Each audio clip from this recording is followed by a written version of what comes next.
Hey everyone, it's Hailey. Happy Bookmas Day 8. Today we are going to be talking about my Christmas book recommendations. So I haven't read that many Christmas books, but I have finally read enough to do a little recommendations video for you guys. I only have one on me because the rest of them I put in a box somewhere to only take out at Christmas, and now I have no clue where they went, so I'm sorry about that, but let's just get into my Christmas reading recommendations. Why did I do that? I don't know. Let's continue. So I'll start off with the book that I do actually know where it is, and that is The Chaos of Standing Still by Jessica Brody. I've talked about this a lot so far for Bookmas, so I'm not going to get too deep into it, but the point is I really enjoyed it. It isn't technically Christmassy, but it does fit the holiday season. It is set on New Year's Eve in Denver Airport, where everyone is stranded because there has been a giant snowstorm, and it's more of an emotionally poignant romance story because it's about this girl who her best friend died a year ago to the day on New Year's Day, and since then she has had an unread text message from that friend that she's way too scared to click on it because those are the last words that she will have ever said to her. So she kind of freaks out when she ends up running into this boy and they end up accidentally switching phones, and from there we have this beautiful romance and very poignant story about grieving and moving on and falling in love, and it is just very, very good. Next is The Afterlife of Holly Chase by Cynthia Hand, which is a Christmas Carol retelling following this girl, Holly Chase, who isn't really the best person.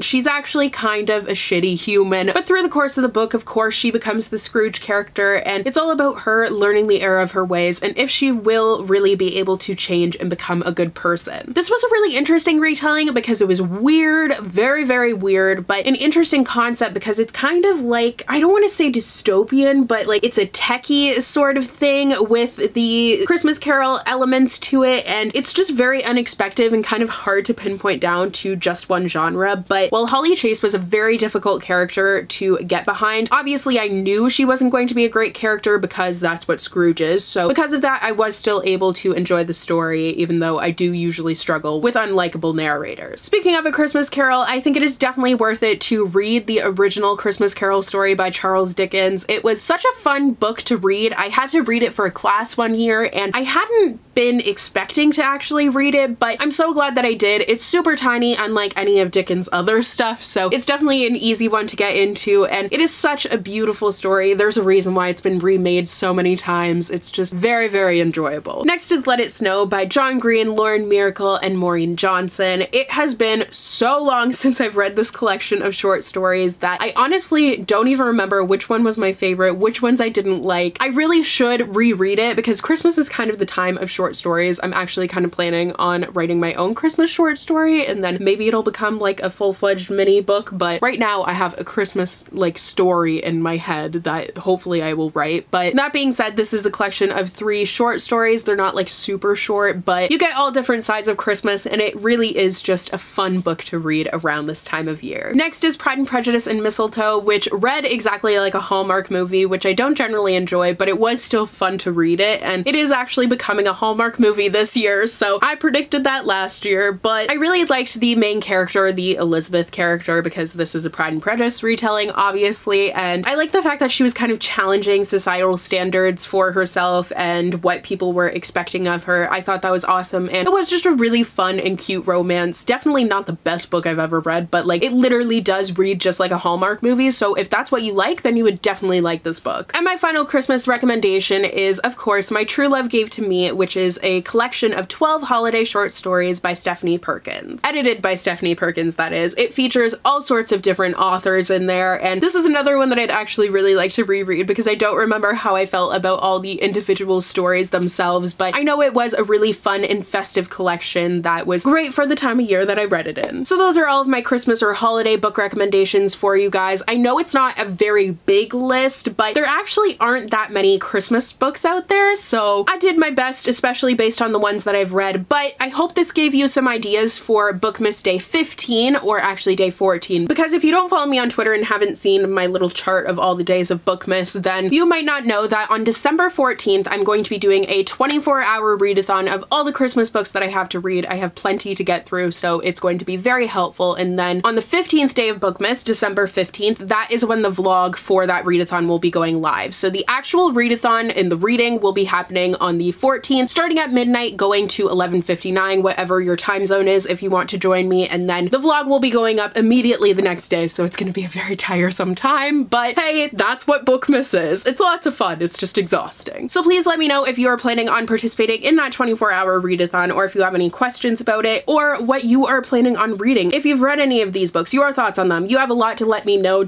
you can just pick one. But I hope you guys enjoyed today's video. If you did, don't forget to click that subscribe button and then click that bell icon so you'll be notified whenever I post. I'm going to be putting up new videos every single day, all the way up until Christmas. You can also follow me on all of my social media. All of my handles and links and all of that fun stuff will be down below for you guys. So thank you guys so much for watching, and I will see you tomorrow for Bookmas Day 9, where I'm going to be showing you guys some of my favorite book covers of 2018. Bye!